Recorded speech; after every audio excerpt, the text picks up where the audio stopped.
Good morning, welcome back to my channel, Don't Mind Me. My name's Diana and today I want to read a story called In the Footsteps of the White Rabbit by Sophie Jackson. It is a creative, non-fiction, inspirational and adventurous story, but I will be putting a trigger warning on here as there is mention of World War II, Gestapo and torture. So if you don't want to watch it, please click out. But here we go. The heavy door softly closed behind me, eliminating the sounds of the busy Parisian streets beyond. The buzz of everyday life, the honking horns, the clatter of feet, the shouts of irate drivers as someone performed a near-lethal manoeuvre on the cramped roads, disappeared in an instant. Around me, the smoked-glass tall mirrors and ornately decorated walls of the restaurant seemed to take me into another time, far removed from the modern 21st century Paris. The film crew was setting up in a small side room, hushed voices echoing the silence of the interior as they decided where to place the camera. The director, a man I had briefly met the day before and whose name now eluded me, was arranging a table in the centre of the room. My eyes drifted from his erratically busy form to the wall behind him, where a beautifully painted Art Deco woman posed surrounded by a parade of flowers. She looked across the decades with a calm serenity, and I wondered who had painted her, and had they ever supposed she would still be gazing out on Parisian diners nearly 100 years later. She drew me in with her sightless eyes and poetic timelessness. Had she once been looked upon by the man whose footsteps I walked in today? A man dead long before I was born, yet who had entered my life one unremarkable day and changed it forever. His name was Forrest Frederick Edward Yo Thomas, and I was a young writer looking for inspiration for my next non-fiction book. My first, a detailed look of the lives of prisoners of war held in Britain during the Second World War, had been followed by a request from my publisher for another similar work, and I was struggling for inspiration. Sitting in London's National Archives one grey day, and thumbing through a folder of papers that held the vague possibility of holding something that would spark a new historical investigation for me, I stumbled across the story of a spy, resistance agent and saboteur.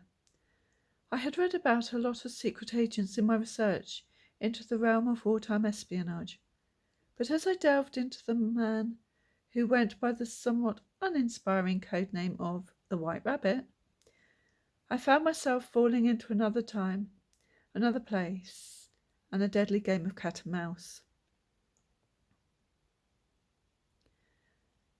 Forrest Yo Thomas was a secret agent working with the Special Operations Executive, Churchill's Ministry of Ungentlemanly Warfare, and a secret even from some within Parliament.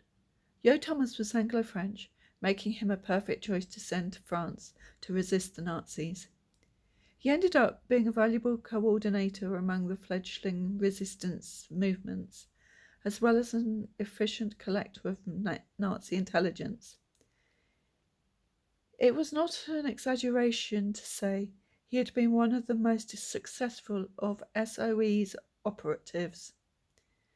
From the start, I was inspired by the dashing and daring man who defied the odds and created a persona for himself that fought the Nazis for months.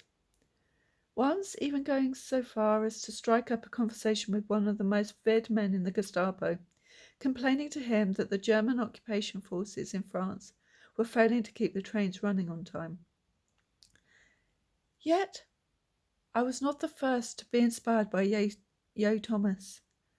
Tucked away in the folder was a short letter typed on the flimsy paper used towards the end of the war. At first it seemed unimportant. A short note to let another department know that Yo Thomas' latest field report had been received. That was until I read who had typed the letter. Ian Fleming. Ian Fleming, famous for being the creator of the handsome and devilishly charming spy James Bond, had been following Yo Thomas' adventures from his position in naval intelligence. Could it be I had uncovered a hitherto unknown inspiration for James Bond? So many of the stories about Yo Thomas reeked of the defiant, brash bravery of 007. From the myriad disguises to his miraculous escapes from danger, he was bold, reckless, a ladies' man who refused to ever be cowed by danger. But Yo Thomas' story did not have the satisfactory good, overcoming evil ending of a Bond film or movie or novel. Yo Thomas was ultimately captured by the Gestapo, brutally tortured, and, though he survived the ordeal, was left with injuries that would shorten his life.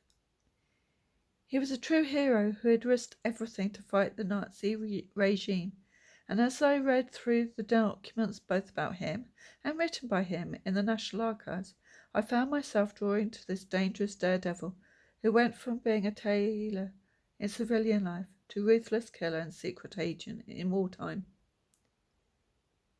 There was no question about it. I had found my inspiration for my next book. Little could I have expected that writing this biography would end up taking me on a journey in Yo Thomas's footsteps, why I had to find my own form of courage to do something I never, in a million years, would have dreamed I was capable of. My book not only delighted my publisher, but quickly drew interest from the media in a way I had not anticipated. The spotlight fell uncomfortably on me after it was published. Most writers are introverts, and I am no different. I like to let my words speak for me. Stepping into the limelight was well outside of my usual comfort zone. Yo Thomas was about to change all that. The first indication I had that I had written something special was when I was contacted by various international news channels for interviews about my work. Germany called first, then Ukraine, and Russia. One cool, sunny day in spring, I found myself walking along the promenade of my hometown, looking out across the grey-blue sea as I was interviewed by Russian news presenter Evgeny about Yo Thomas. In between informing me how beautiful I was and buying me a cup of tea, Evgeny asked the slightly chilling question of whether I had been contacted by the British Secret Service for revealing wartime secrets.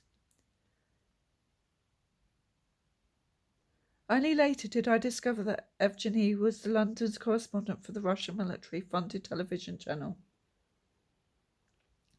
These adventures have been daunting, as I had to speak on camera and become the centre of attention for a brief time. But they are nothing compared to the adventure Yo Thomas was about to lead me on. The White Rabbit was the reason I was stood in a Parisian restaurant, whose decor spoke of the opulence of the period just before the Second World War, with a British television crew setting up a few metres away. I had arrived in Paris the day before, coinciding with the terrorist attack in Notre Dame Cathedral that had the city on high alert. That morning I had been briefed on what to do if there was a terrorist threat while I was filming, which mainly involved hurrying back to the car and the driver supplied for escorting me around the city. Our driver, Benny, was a trained professional who had chauffeured high-level politicians and diplomats. He walked around looking as if he owned the small piece of Paris he currently occupied, and had such an aura about him that people unconsciously gave him a wide berth. One time, on a narrow street, Benny became concerned careless passing motorists might scratch the paintwork of the Mercedes he was in charge of. He quietly positioned himself on the far side of the car, leaning nonchalantly against the passenger door.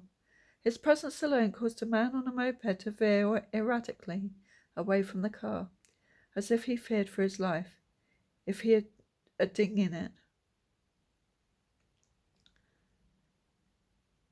Despite Benny's comforting presence, my nerves were shredded as I moved into the restaurant, Seeing for the first time the man I was to film alongside, my stomach ached, and it had taken every ounce of my courage to make this journey.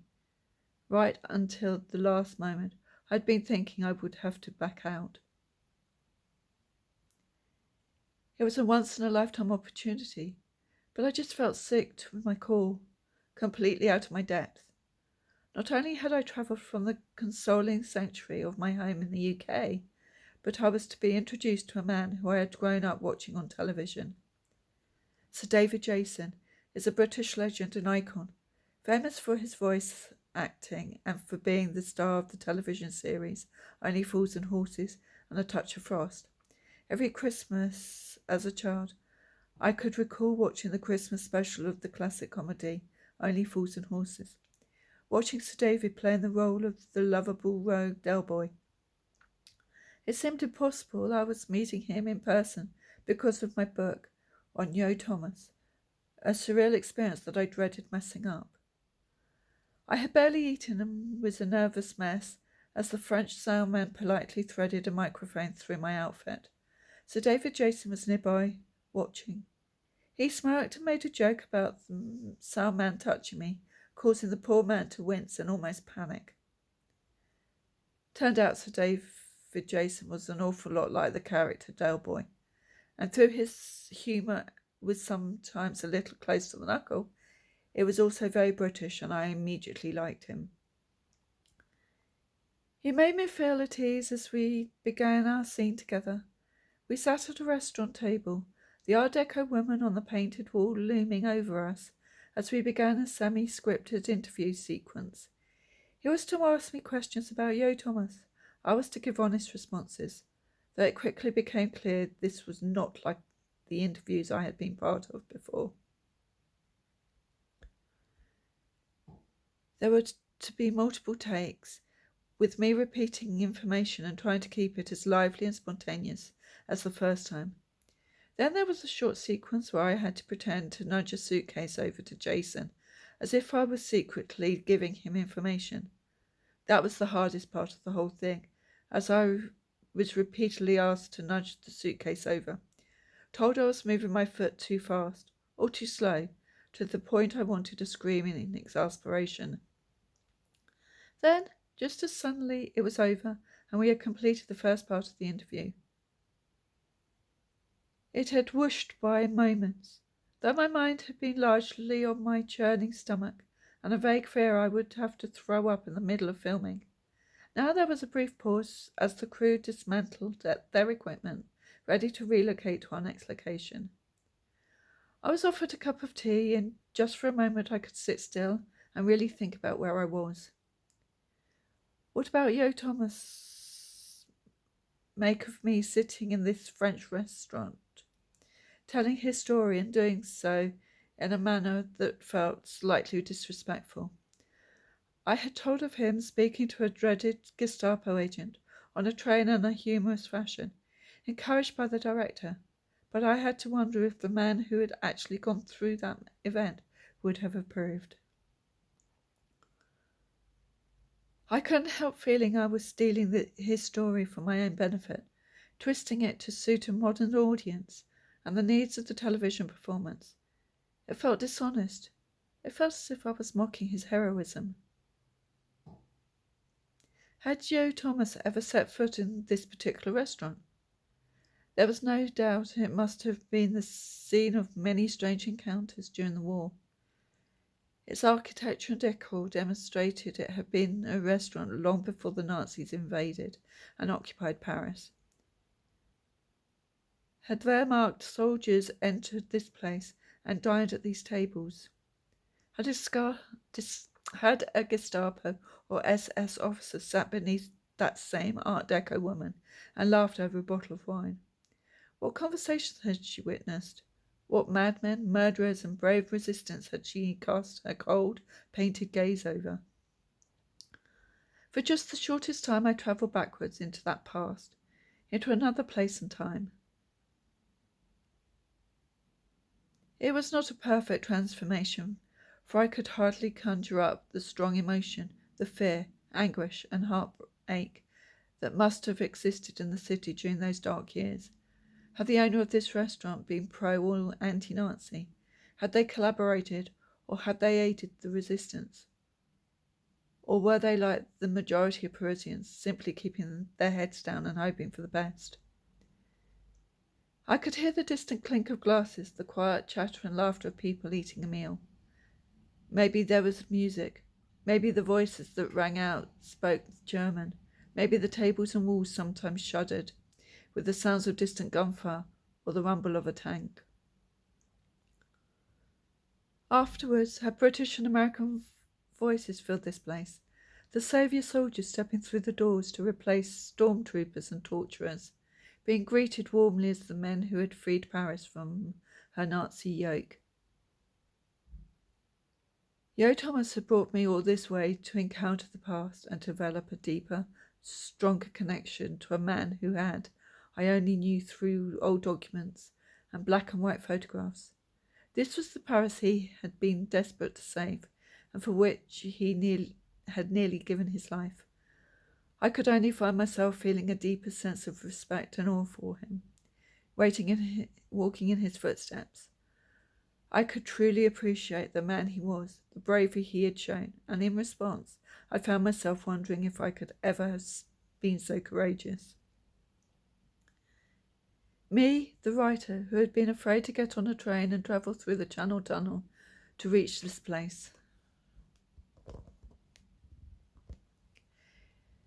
Who had barely slept the night before, filled with dread about the coming day, who had nearly been faint with nerves as I began my interview, and who now was only filled with a sense of relief it was all over.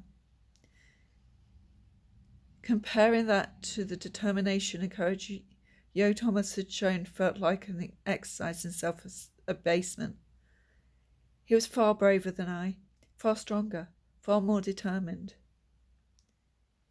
He was an exceptional man, and I was merely fortunate to have been able to walk in his shadow. My time for reflection was short. Tea drunk, I was ushered off again. We needed to be at our next location swiftly, no time to waste. The restaurant was left behind. Yo Thomas was left behind. I was broken from the spell of history I was briefly sunk into, but I would never forget. Yo Thomas faded behind me, but he would always be a part of my experiences, my ethereal guide leading me on this strange adventure. I wished I could thank him. I wished I could apologize for using his story for my own glory. I wished merely that I could speak to him and really know the man who had fought so hard in terrible circumstances for freedom. When this was over, I never wanted to be centre stage again. That belonged to the people whose story I was telling. I was merely a conduit, and quite happy in that capacity. As I departed the restaurant, heading for the car, I silently wished Yo Thomas goodbye. Whether he could hear me or not, it felt only fitting to wish a fond farewell and an honest thank you to the man who had changed my life forever in the most unexpected of fashions. I hope you like that story.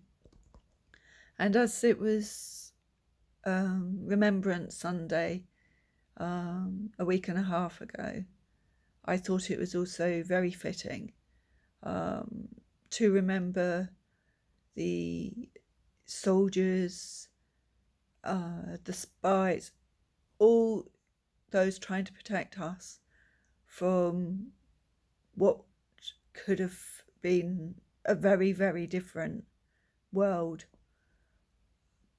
And as I say, I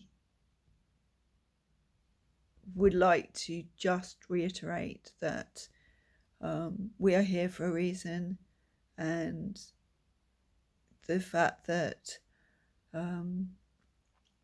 this story has made me think about the past and about what could have been if our brave soldiers and resistance, etc., hadn't done their part in combating and overcoming the Nazis, and to be thankful for what they achieved during both World War One and World War Two, and in all the wars. War is horrendous, especially as it's still going on in some places. And we just need to show our love and support for those around us. And if you like my story, please like, subscribe, press the notification bell, and then it will let you know when I next post. I didn't post last week because I had a very busy week. So I thought I'd read a story today. So as I say, I hope you like it, and I will speak to you all next week. Bye.